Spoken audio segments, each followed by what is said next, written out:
In this video, 3 fully oxidized teas that are not black tea. Am I fooling you? Let's find out.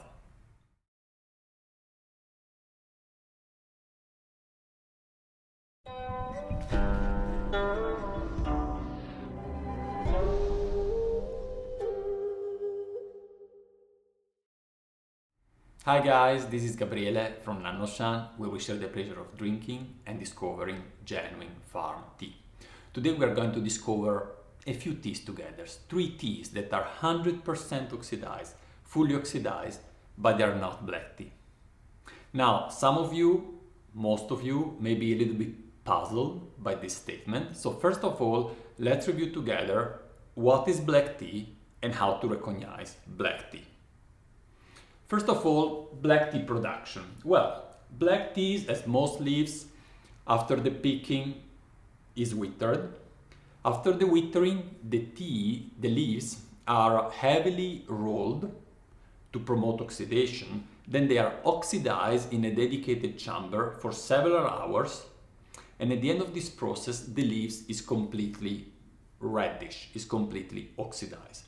At that point, the leaves are shaped into the finer form, and then they are dried. So now, when I get the tea and I don't know what the tea is, how do I actually recognize if it is black tea or is not a black tea? Well, the first aspect that I look at is the dry leaves. The dry leaves can be a very clear indication of black tea, but it can be also quite tricky because you cannot simply say it is a dark leaf, completely dark, it is black, because it could have been an oolong, it could have been maybe roasted, and that's what is giving the appearance. But if you have some experience with black tea and you've seen some of them or many of them, then sometimes looking at a new tea you associate it with that specific black tea.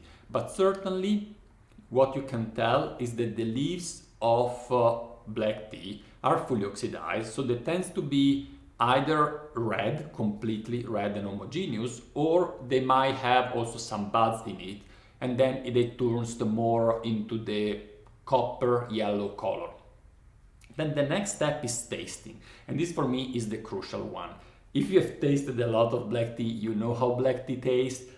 You put the tea soup in your mouth and you get that maltiness, that body actually, that thickness in your mouth, that all together make it very clear that's a black tea. And then finally, you can look at the dry leaves. When you have the dry leaves, you can really check the leaves and you can see if the leaf is fully oxidized. It means that when you open up your leaves, you don't see really green spots anymore. It is homogeneously, completely red. So now that we're told about what is black tea and how to recognize it, let's look at something a little bit strange, fully oxidized tea that are not black tea. The first one, it's here on the table here, on the little desk, and it is a peculiar tea. It is made of some little groups of leaves, as you can see here, and they are fairly dark, I would say, actually really dark. There is some light tinge of lighter brown, but I mean, I don't really see much green in these leaves. So let's brew them and let's find out, because as I told you before, I look at the leaves, and by the look of these leaves, and even a little bit by the smell, I could actually tend to say it is black tea. The leaves come from Africa. They come from Malawi, and it is a tea company there that actually have introduced that. If I remember correctly, the name of the company is Salemwa, but I will write it on the screen just to be sure you get the right name if you want to check that out. Now, first quick brew, and you see that it's already a little bit dark. I just give it a rinse, not really much time. I'm brewing with 94 degrees centigrade, so almost boiling water. And now we do a longer brew and we see what comes out of the tea.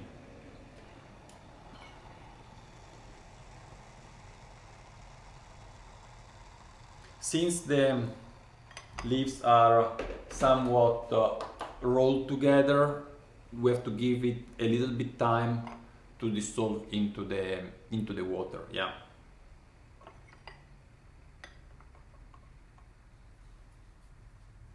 I was very surprised the first time I received this tea, and it was a blind tasting for me. It was a blind tasting. It has been a tea friend, tea customer.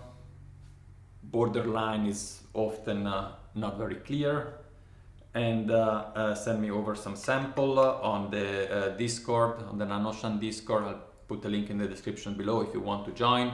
We do a lot of these taste and tea exchanges, and he organized, Maozi is his name, he organized this tea exchange where each of us would send tea to another person, but without knowing who you will receive the tea from. So you organize everything, you would receive at least 50 grams of tea, and then yeah, some cases was a blind tasting, some cases not. It depends on the person that put the tea together. And in his case, actually, he was the one sending me the tea. He sent me 5 teas, and all of them were blind tasting. So I was just looking at the leaves, tasting, but without knowing actually until I would open finally the solution, what the tea was. All right, let's see.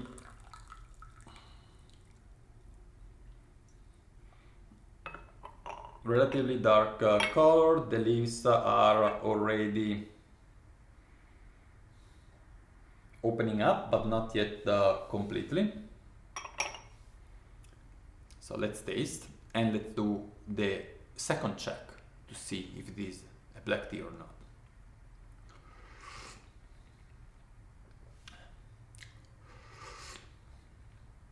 It's fairly aromatic, but it has a little bit of that maltiness. So I would say that at this stage I would be a little bit in troubles, because it's kind of pointing in the direction of a black tea, but I cannot really tell for sure.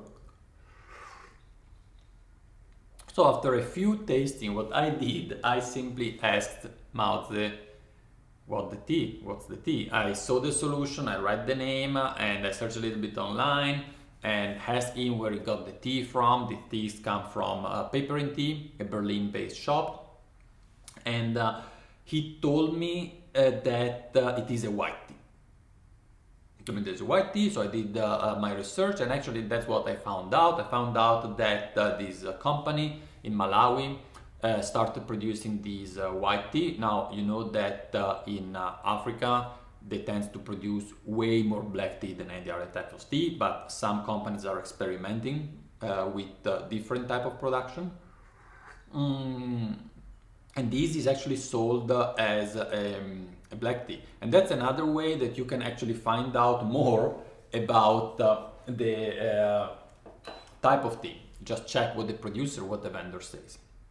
So now, I would say that this is a borderline white tea, but I see the point. I see really the point, because if you look at the leaves, I don't know, they are not, they are kind of put together in these little pouches, group of tea, cannot find the right word, but they don't seem really much rolled, at least, and maybe they were not rolled at all. It could be that they were just shaken maybe a little bit, just exposed to air and sun, how you would do with withered white tea leaves.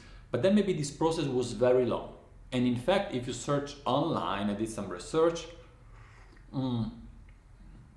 under this name you find also sellers or producers that sell way greener leaves. So it seems that there is a whole range of oxidation level, and that in this particular batch they really push the oxidation very much, and in my opinion is it's very difficult to define what is 100%, and there is a few leaves that maybe are more green, but there are many of them, most of them, that are completely red. And you can see that here, so it's really very reddish. And if you show me these leaves, wet leaves, I would say, yeah, that's a black tea. Yeah, but it's not, because this 100% oxidation is not the only aspect that characterizes black tea production. We mentioned before that the rolling is crucial.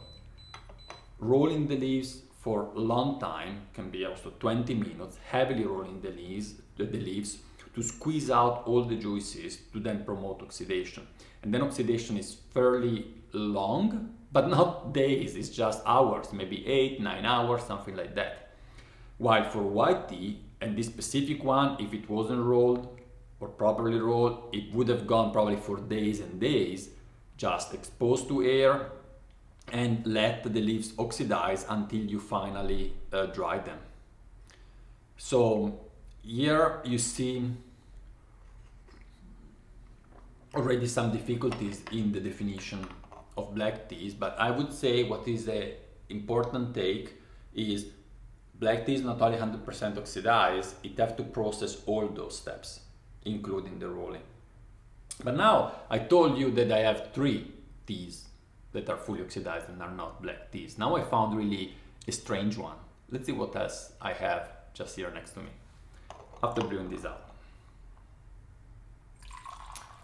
So another tea that is actually fully oxidized is the following one. Stop the boiling water. This is a tea that, and I turn it around in a moment so you see what is written. It's from 2009, and it is the very beginning of the production of this type of tea. Okay, so this type of tea was actually introduced on the Taiwan market in 2008, and as common in Taiwan and in China, one company introduces a product and many copy, just to stay in the field of black tea, ginger May. So also here we have a rolled tea, yeah, in very little bowls, and so typical Taiwanese style, and the tea is fairly dark. Yeah, I mean, try to see any hint of green in those leaves. I don't see any.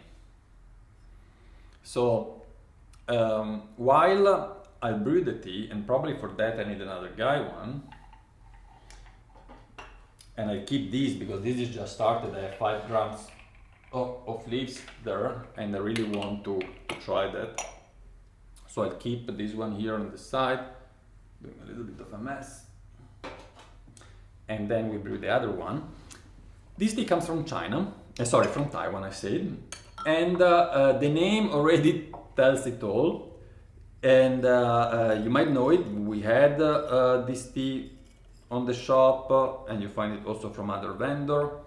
It's called Hong Oolong. Hong Oolong in Chinese, the combination of 2 different types of tea: Hong Cha, red tea, what is black tea, and Oolong, oolong. So it seems they have combined in a way the 2 processes. What did they do there? What did they do? They wanted, first of all, to achieve a nearly black tea, fully oxidized, but with the aromatics and honey notes of a high oxidation Taiwanese oolong. So what they do in the production here, they start the processing like it would be Taiwanese oolong, or an oolong in general. So the leaves are gently shaked, not rolled. They are just shaked and bruised one against each other to promote oxidation. Then they are left aside for a while to oxidize, and then this process is repeated forth and back a few times. But then at that point is when things change. At that point, the tea is not simply shaped and dried, after of course killing the green and stopping the oxidation, but it is rolled at that point. So like after having started the production as an oolong tea, at a certain point you introduce a step that is not an oolong tea step, is a black tea step. You roll the leaves and then you continue oxidizing them. You continue oxidizing them until actually the leaf itself is homogeneously red, and then you dry. Yeah. Now someone could argue that you do not have to reach 100% for sure. You can keep it a little bit shorter. The oxidation, maybe, I don't know, 60, 70%, is very difficult to say. Also, Jinjumei is a black tea, but it's less oxidized than other black tea. So it is a range, right? It's not that there is 100% oxidation, 99 and 101% in a way. So it's a little bit of a range, but you see how dark these leaves are, even darker than one we've seen before. Sometimes after wetting the leaves, even if before you couldn't see any green side, in Danzong is sometimes the case, after you make the first rinse, you start seeing some signs of green color in the leaves. This is not the case here. We will check the taste soon. So you see that here there is a combination of two processes. Where do you put this tea? In oolong or in black? It's neither nor. Yeah, it's neither nor. It's a combination of the two, and it has, I would say, the taste profile a little bit of both. Now, what I'm curious to find out if there is more black tea taste in this one than in the other one. I told you that black tea is one the way easier for me to recognize is by the taste. The previous one initially fooled me, so I was drinking it and I was actually thinking I'm drinking a black tea the first time I drank it, and then I discovered it is actually white tea. This is also fairly dark, maybe even a tiny bit darker than the one before. So let's see the taste. That malty note will be also here.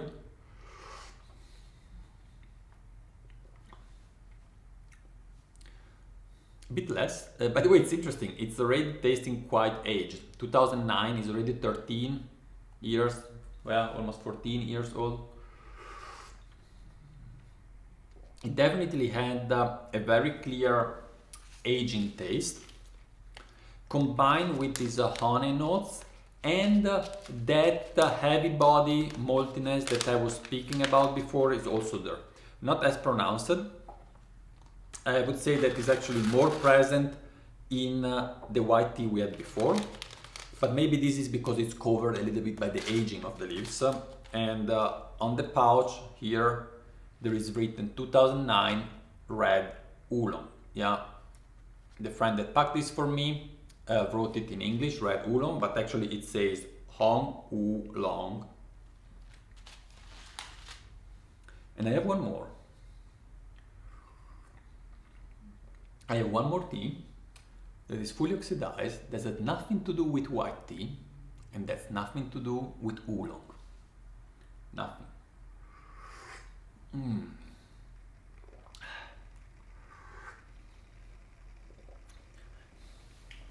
It's nice, the tea, although I think I would have enjoyed it even better younger. Some of you may like it more now, that is has some aging notes, but that honey taste is fading out because of the aging taking over.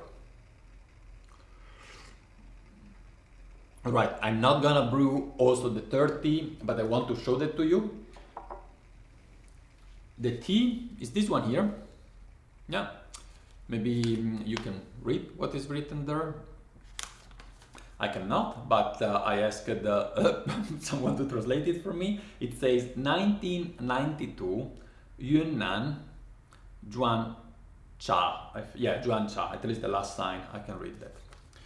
So this means in 1992, Yunnan, that where it comes from Yunnan, Juan Cha means brick tea.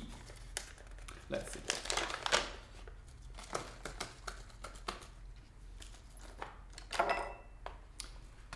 As you see, it is a little sheet of tea, very thin, because it is broken from a brick.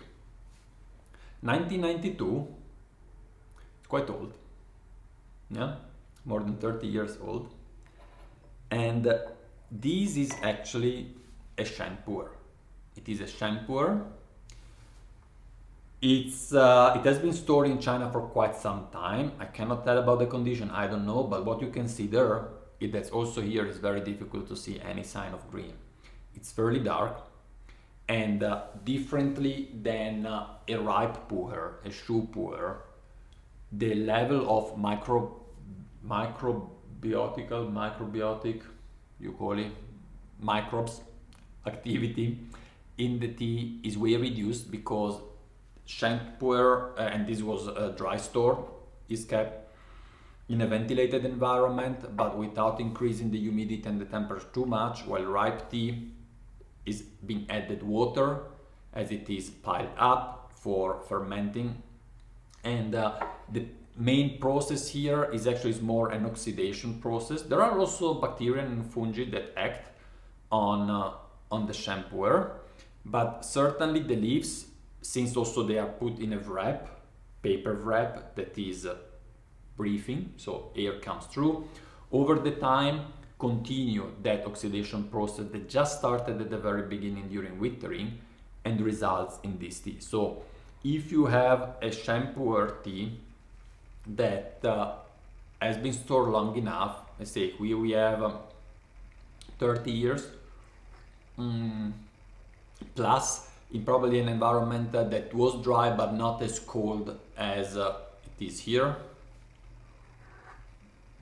And when you see that all the green is gone, it's actually, I would say at that time it's pretty much fully oxidized. Of course, that process continue, and at the end you get just powder after 300 years probably. But nonetheless, I would say that a very, very old sheng puerh, dry stored, and probably even the one that is wet stored, really continue the oxidation after the leaves are completely oxidized.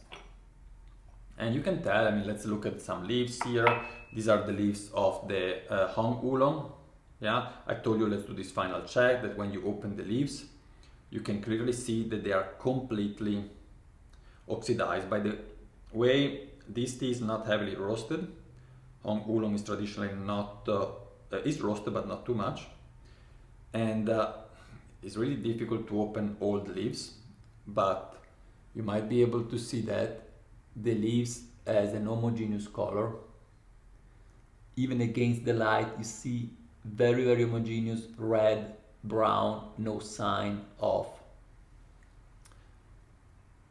greenish. So the leaves is completely oxidized. Yeah. Well, this was a little bit of an unusual topic.